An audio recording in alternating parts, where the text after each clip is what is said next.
We are in Proverbs chapter 31 this evening, if you would like to turn over there. This is going to be our last lesson in the book of Proverbs. We've been going through that, and I believe this is lesson 5.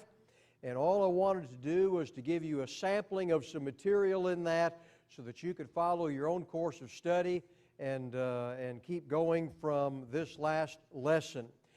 We have found our key in the book. We've been looking at the phrase, my son, or something that would be similar to that, pointing to the family. And if you will look for terms like that, you will find this to be a book that has a lot to do with parenting, with marriage, with family. And the book sort of outlines itself if you will look for that phrase, my son.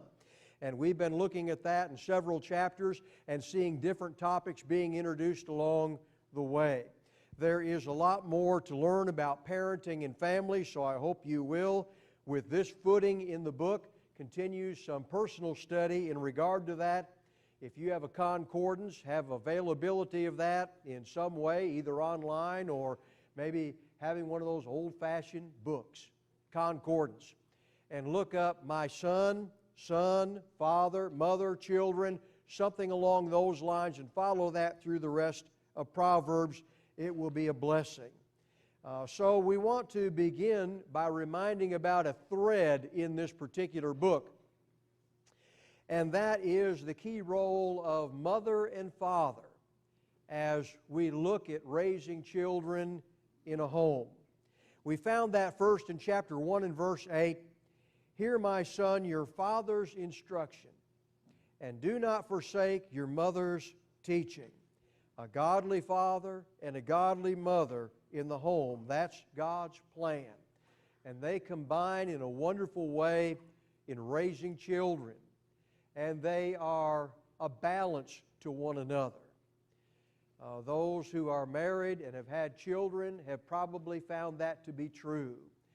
That father can be a little heavy on one side and mom can be a little heavy on another side, and together they balance each other out in the raising of children, and it's really a blessing to see God's design work that way.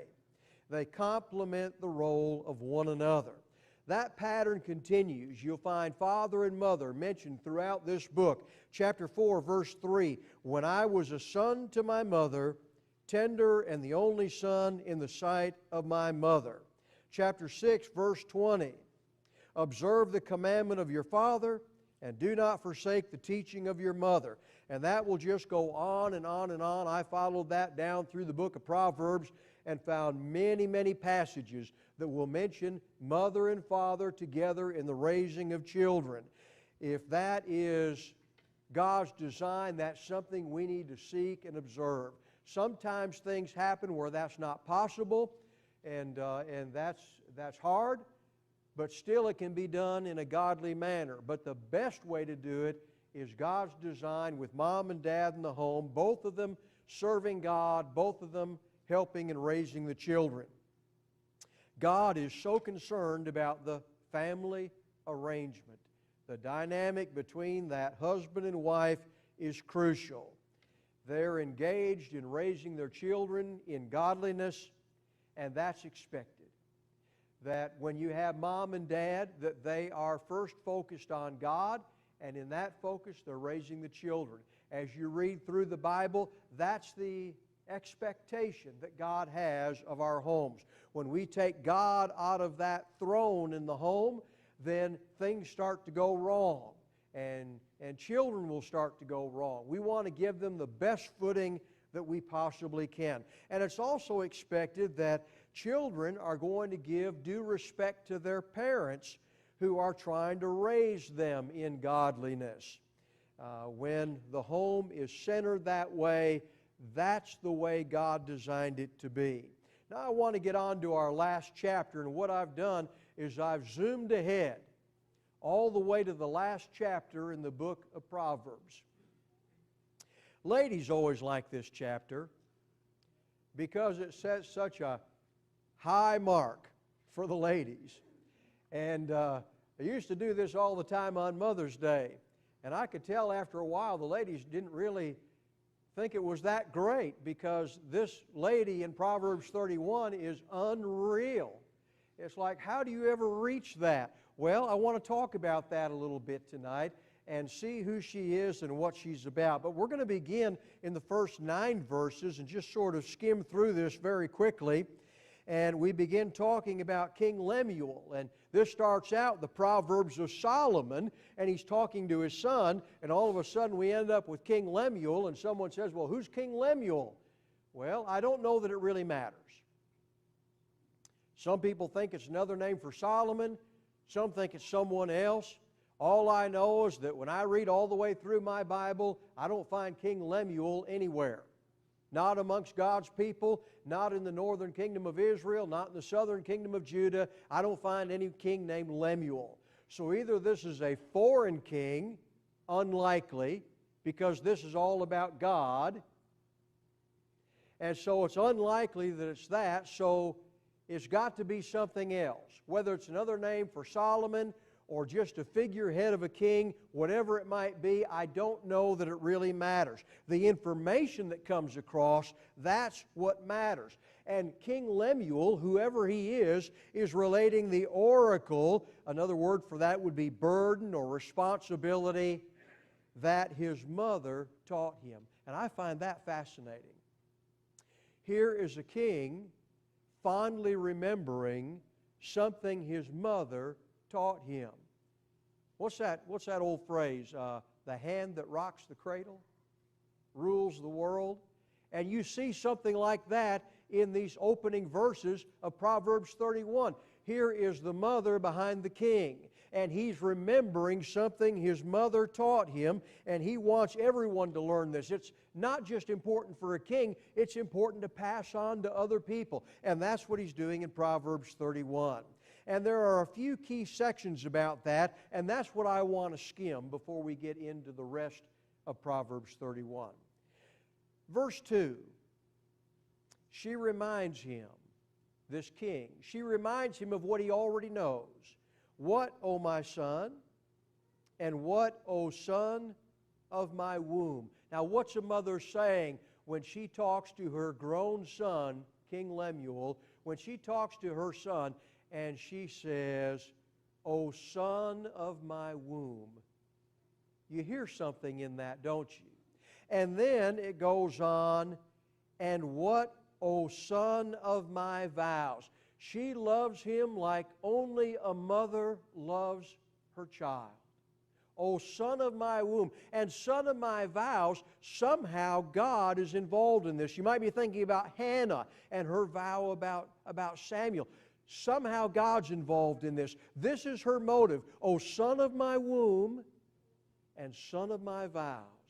And this is her motive. A mother's love embedded in a vow that somehow involves God for her son who is now on the throne, and he's remembering what his mother said, and he's passing it on for all of us. And that's her motive behind what she taught him. She reminds him how to live life in sexual purity. And we've run across that before. In chapters 5, 6, and 7, we ran across that theme. Verse 3, do not give your strength to women or your ways to that which destroys kings. And it will destroy anybody. Sexual purity, she reminds her son. Don't give yourself to that sort of thing. That will destroy you. It will destroy anybody. We've studied about that in our series. Then she warns him to stay away from intoxicating drink in verses 4 through 7 because it clouds the mind. It causes you to forget things that you need to remember, and it will pervert justice. So don't give yourself to wine or strong drink. Don't do it. Stay away from it. That's important for everybody to hear. It's especially important for someone in a position like that. And so she reminds him about that. Have you ever talked to someone who's been drinking? If you have, you're going to learn something pretty quick. Stop trying to reason with anybody who's drinking. Just stop. Wait until they're done with that, they sober up, and they have a clear mind before you try to reason with someone. I learned that a long time ago. You're wasting your breath because their tongue is loose and their brain's all over the place and their emotions are brought to the surface. There's no use reasoning like that. She tells her son, stay away from intoxicating drink. Wine, strong drink, stay away from it because of these things. Then verses 8 and 9, she reminds him to be a just ruler.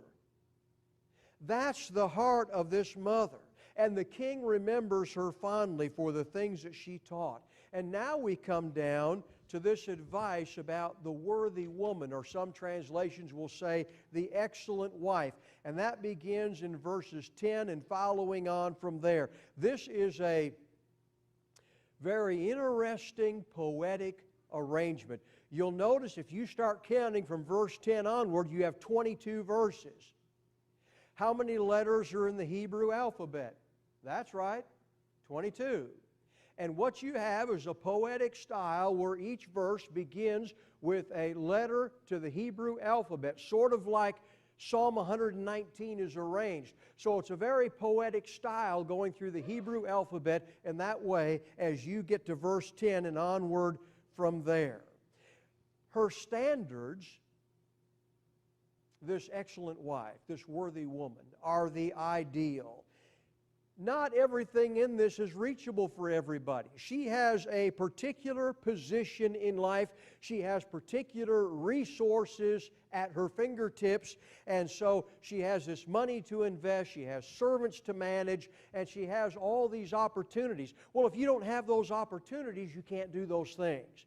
What I want you to look at is not all those individual little details. What I want you to look at in looking at this text are the character qualities of this woman. Reach for the character qualities. She is a woman of moral goodness. Physically, she uses life. She's busy. She's industrious. She takes initiative. She's a housewife, but she's more than a housewife. She's a manager of her home. There's a difference. She's God-fearing, she's economical, she is wise, she helps her husband, and she gives him no cause for shame. Another saying you'll hear from time to time is that behind every successful man, there's that woman. And we'll find that to be true as we read through some of these verses. If you are a young man, and by that I mean you're not married yet, you should be looking at the character qualities in this chapter. Look at these and use it as a sort of a checklist. You're searching for a wife one day. What kind of wife do you want to have? There are some things you need to be looking at that are character qualities, and you will find them in this chapter. If you're a young lady, or boys and girls, you need to be using this chapter, her character, as a goal to reach for. Look at her. Look how she carries herself. Look how she behaves. Look how she talks. Look at how people talk about her. And strive for her character. So boys and girls have something to really pay attention to in this chapter. And it might be too big of a chapter. It might be too big of an idea for you at whatever age you're at. But as you grow and add years to your life, come back here. Come back to the book of Proverbs. Boys, search out what Solomon is telling his son. Girls, look at the qualities that are listed here and strive for those things. This all presumes that he, the young man, that he is grooming himself for this kind of girl. This kind of young lady will not give attention to a young man who's not grooming himself for this. And if the girls and the boys are both thinking about this and they find each other, they are going to find a real gem. The girls are thinking beyond popularity, and they're thinking beyond externals. They're thinking about more than what tag is on my clothing. Is this the in thing? Is this the in hair? Is this the in makeup? Is this the in shoes? More than just being popular with the crowd. Verse 30, charm is deceitful.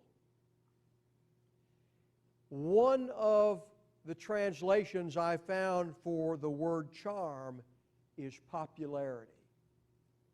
Charm is deceitful and beauty is vain. But a woman who fears the Lord, she shall be praised. Charm and beauty can be faked. But a woman who fears the Lord is not faked. You can get beyond one who's practicing hypocrisy with God. You can find that out. All you need to do is hang around them for a while. Other things can be faked.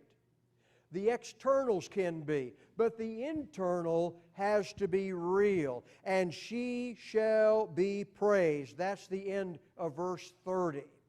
Franklin Camp, some of you know who that is, some of you don't know who it is. I'm just telling you who the source of this quote is. If that means nothing to you, fine. Just look at the quote, because I thought this was a great quote. When we look at the woman that the writer describes here, she is one that is industrious, takes care of her home, her husband appreciates her, and she brings honor to her family, is a blessing to her children, and is a blessing in the community. Now stop and think.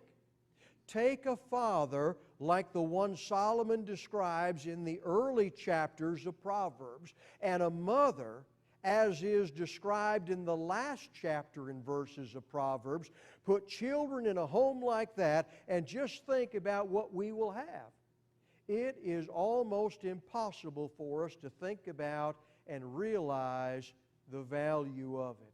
And that's the point. That's the idea. Two godly people marrying one another, laying that foundation, having that as their individual foundation before they come into the union of marriage and make it their foundation together to bring children into the world and give them that home that will nurture them in God's design. That's the idea. That's what we're seeing. I want to run through just a few of the verses in this chapter that begin to describe her. And first, I want us to notice the trust and confidence she gives to her husband.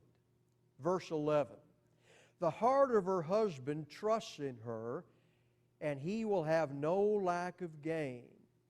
This is not a micromanaged wife by her husband. She is not under his thumb, and he does not hold her down or hold her back. He has full trust and confidence in her. She does him good and does not do him harm, and she is in charge of that home. It is the business of it that she's involved in. Verses 12 through 15, she does him good and not evil all the days of her life. She looks for wool and flax and works with her hands in delight.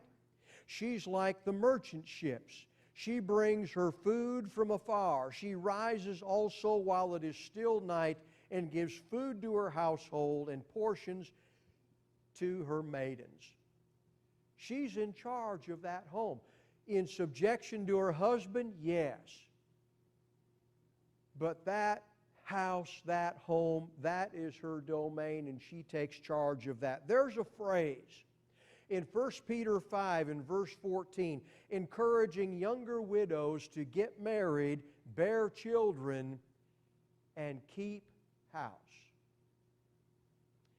That little wording, keep house, is the idea of exercising rule over the home. Submission to husband, yes, but exercising rule over the home. She's taking charge there, much like the description we're finding in Proverbs chapter 31. It involves business, it involves management, responsibility, productivity, finances, planning, organizational skills. It's amazing to watch it unfold in Proverbs 31. And that's what 1 Timothy 5 is relating when it says, keep house. Small words, huge idea. She grabs a hold of that, and she's involved not only in the home, but external to the home, with the home in view. And it's remarkable to watch her do that. It was funny this morning, after services, Sydney and Maxine's kids were here, their daughter and son-in-law, Mal and Janice. And Mal and I were talking and mentioned that Gwen's heading out of town. And she's heading out of town. We got a daughter going to have some major surgery, and she's going to do mom stuff. And so there she goes, and she's going to be gone for a while. Don't worry about me. I'll be fine. But Mal and I were talking, and we were both laughing at how inept we are. Our wives have charge of that place. And we were laughing about how we don't know how to do this and we don't know how to do that, and ends up being a mess, and you got to call and get instructions, and you just don't know what's going on. And it makes you appreciate your wives for all that they take care of and manage and are in charge of and do so well. And this is what Old Testament and New Testament both encourage. She is, in Proverbs 31, making financial gains in her dealings. She's involved in some business things, and I want you to notice how she uses the finances that she gains. This is verse 16 and following. She considers a field and buys it. From her earnings she plants a vineyard. She girds herself with strength and makes her arms strong. She senses that her gain is good. Her lamp does not go out at night.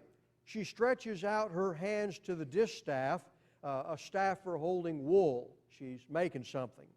And her hands grasp the spindle. She extends her hand to the poor. This is what I want you to see. She's made financial gains. Now listen to this. She extends her hand to the poor, and she stretches out her hands to the needy. That's the heart of this woman. We've learned about her relationship to her husband and some things about her home and the business affairs of it and how involved she is in all of that. And now we're hearing about her heart of compassion. These are the character qualities that we need to see.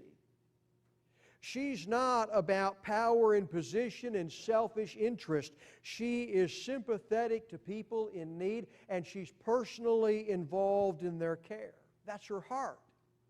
And then the writer makes mention of her husband's position. And when this chapter is about her. This is about the excellent wife. That's what this is about. But it mentions her husband and his standing in the community. Now, why does it do that? Because it's telling us she has something to do with it. She has something to do with who he is in the standing in the community. That's what we're reading about with that. Verse 23, her husband is known in the gates when he sits among the elders of the land. This is where the business of the city takes place. These are the men who are governing and ruling this place. And her husband sitting in the gates among the elders of the land. She has something to do with that. That's why it's mentioning it. And I want you to listen. As her husband's sitting in the gates with the elders, I want you to hear a piece of the conversation that's going on in those gates. Verse 31. Give her the product of her hands, and let her works praise her in the gates. Isn't that interesting? Her husband's sitting in the gates with the elders, and they're in charge of this city. She has something to do with him being there, and she is being praised in the gates. That was a topic of conversation. And there sits her husband, and he has honor there in those gates. Her confidence is seen, her use of words, her hard work. Look at verses 25 through 27. Strength and dignity are her clothing. She smiles at the future. She opens her mouth in wisdom. And the teaching of kindness is on her tongue. She looks well to the ways of her household and does not eat the bread of idleness. She is not in the home just to sit around and be served, and she's busy, she's involved. She doesn't eat the bread of idleness, and when she speaks, words of kindness come out of her mouth. Words of wisdom come out of her mouth. She's not gossiping, she's not backbiting, she's not tale-bearing. That's not the way she uses her words. And then look at this great reward. And by the way, this is what makes it all worth it to her. Verses 28 and 29. Her children rise up and bless her. This implies children have grown up, and they rise up and they bless her. What's King Lemuel doing? I want to tell you about something my mother taught me. Her children rise up and bless her. Her husband also, and he praises her, saying, many daughters have done nobly, but you excel them all. To his wife, I see all these other wives, I see all these other women, but you, they're here, but you are here with me. Her children rise up and bless her, and her husband also, he praises her. Our opportunities might be different. Our tools in life are unique. But the character qualities are the focus in Proverbs chapter 31. Don't get caught up on all the little details of everything she did with the opportunities and things that she had in life. Think about your own opportunities, your own place in life, what you have at your fingertips, what you can work with, and grab the character qualities. And then I want to end our study in Proverbs with this thought. This is worth the wait. This is worth the preparation, and this is worth the pursuit, and we ought not to settle for less. I ought not to settle for less in myself. And when we go to seek a mate, we ought not to settle for less than what God's design is for the home. Verse 10, an excellent wife who can find, for her worth is far above jewels. Guys, this is worth the wait. This is worth the search. And boys and girls, it involves preparation and planning and purpose from little on up. Mom and Dad need to be instilling these character qualities in boys and girls. And boys and girls ought to listen and respect their parents and search out these things for themselves in their own lives, developing their own character in godliness. And then when you get to the age where girls and boys begin to pay attention to one another, those who have prepared themselves this way will seek each other out. And it's more than charm and beauty. It goes way beyond that. This is hard to find. Who can find it? This is hard to find, and it won't be found by those who opt for lesser attractions and lesser priorities. Remember her foundational beauty of the soul in verse 30. Charm is deceitful, and beauty is vain, but a woman who fears the Lord, she shall be praised by her husband. In the gates, in the community, those who know her in the community will praise her. And her children will be grown and bless her. They will rise up and bless her. Now, here's something I don't know about. Here's something I'm not sure about. But I want to throw it out there as something to think about. Because you look at the woman described here and you go, wow, this is like some superhuman. I want you to think about something. And I just don't know the answer. I know that in our earlier lessons in the book of Proverbs, you find Solomon training his son. And you find an emphasis on wisdom.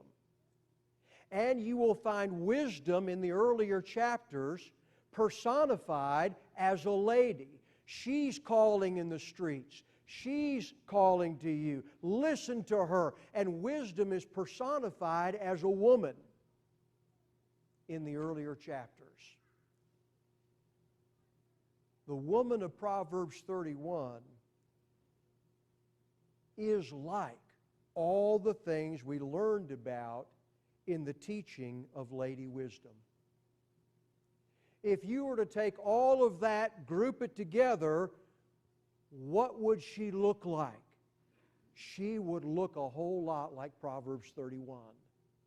And so think about that. It's a curiosity I have. When a young man follows the voice of wisdom, and a young lady strives for those qualities, to be that kind of wisdom in her life, and they form a home together, and they bring children into that home, that's God's design. No one is a perfect husband. No one is a perfect wife. No one's a perfect father or a perfect mother. Every home is going to have its flaws. Everybody's going to make their mistakes. But keep the design of God. For husband and wife and mom and dad, always keep that in view. Always keep striving forward for that goal, and you won't be far off. It begins as we bow before our Creator, as we bow before Him, acknowledging that He sent His Son, Jesus the Christ, the Son of the living God. He came here, He taught, He lived, He died, He rose from the grave, He made salvation possible. Our sins are washed away in His blood. When we're immersed in the waters of baptism, we rise from baptism to walk in newness of life. That's the target. Don't wait until marriage to make that the target. Don't wait until you bring children into the world and say, well, I guess we probably ought to get the kids to Bible class. That's starting too late. Start before that. Parents, when they're first born, as soon as they can be in the midst of God's people, get them here. Start teaching them. Get them into Bible classes. Teach them Bible. Teach them God's ways. Help them to know the Creator and what His goals are for their life. Let them be brought up so when they reach those years of interest in someone of the opposite sex and they're thinking about making a life together, they're already trained this way. Young people, don't wait until you get married or have kids to start focusing on God. Start long before that. Now, if you've waited until then, and that's where you're at today, by all means begin. Begin right now. But if you're within earshot of this, don't put it off and think, okay, I'm going to go out there in the world and sow my wild oats and do all these other things, and then somehow it's all going to come together when I need it to later. You will regret the mistakes that you make before you get to putting God on the throne of your life. You will regret those mistakes Begin as soon as you can. The devil will try to convince you that you're missing out on something out there in the world. Please do not believe that lie again. That's the one he told in the Garden of Eden. Please don't believe that lie again and get lost along the way. You will regret the mistakes that he leads you into. If we can help you in Christ this evening, we will invite you to come forward, answering the invitation as we stand and sing.